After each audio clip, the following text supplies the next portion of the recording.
Dahil sa sumbong sa Pangulo website, nakita natin ang listahan ng mga flood control infrastructure projects ng DPWH. Ang listahan ng projects ay nagsisimula July 2022 hanggang May 2025. Na-curious lang ako kung may listahan ba na ng lahat ng infrastructure projects na nagawa bago mag-July 2022. Nakita ko to sa website ng DPWH. Kung ang gusto natin ay makita ang lahat ng infra projects, sa DPWH website tayo pupunta. Paano ba pumunta doon? So, punta ka lang sa dpwh.gov.ph.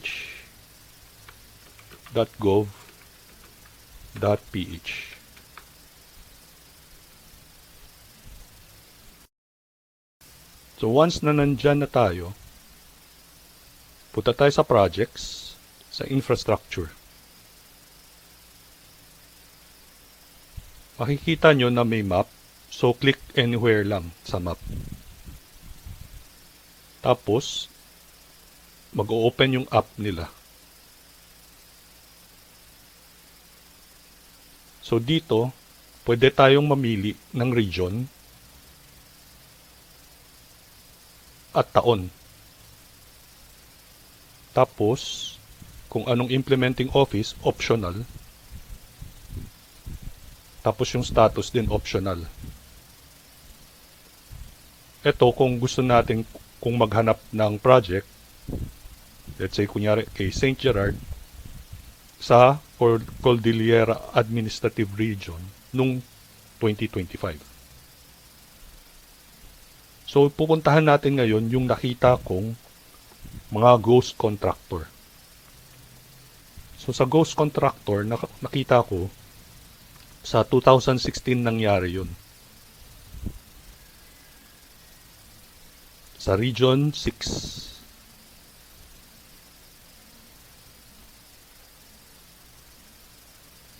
So, puntahan natin siya ngayon sa 15 GM 015. 0115.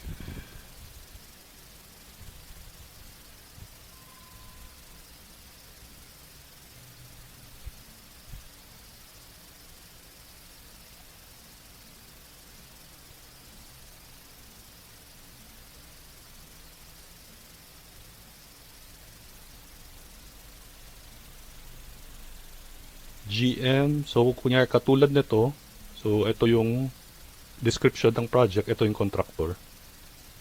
Ito kung saan, District Engineering Office. Tapos ito kung ano yung funding. Ito yung magkano, start, tapos expected completion date, tapos kung anong status kung completed.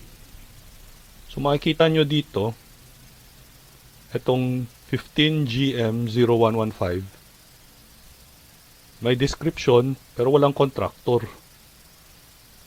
May region, may infra din, nagaa. May pondo, completed na rin. So bayad na rin to. Pero walang contractor. Isa yan. Ito rin. Wala rin contractor. So sa Negros din to. Multipurpose building. Meron pa.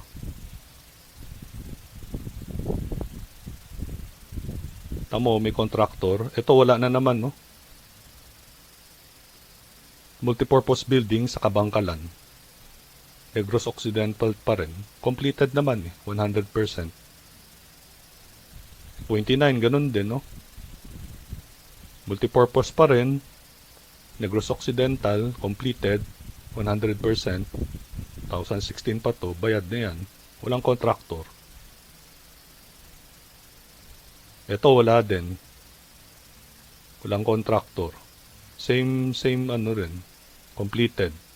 Tapos sa Negros Occidental din at multipurpose building pa rin. Ganon din dito. At dito. So far, sa search ko, yan lang naman yung mga walang contractor. So, puro nasa Negros Occidental, puro multipurpose building. Puro completed rin lahat. So, ano kaya itong mga to, no? Na may project, puro multipurpose building, puro completed, so malamang bayad na. Pero walang contractor. Sino kaya kumubra nito, no? Ayan. Multipurpose din.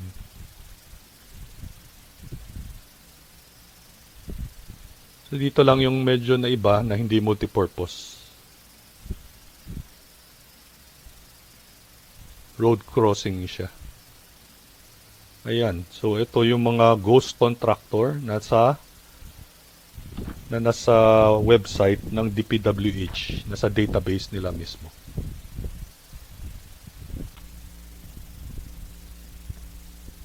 Oops, teka.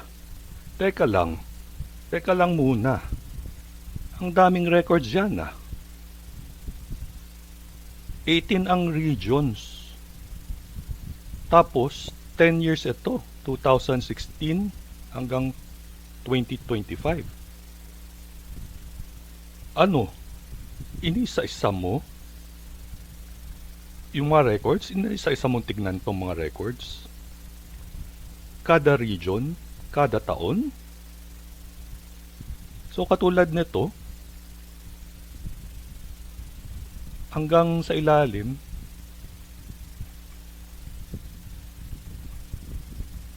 668 rows yan. 668 records.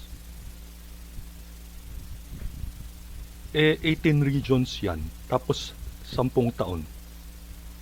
How sure ba na sa 2016 ng Region 6 lang ang may ghost contractor? Kung curious ka, abangan na lang ang sagot sa next episode ng Curious Lang. Mga after 4 weeks, i-upload ko yung next episode.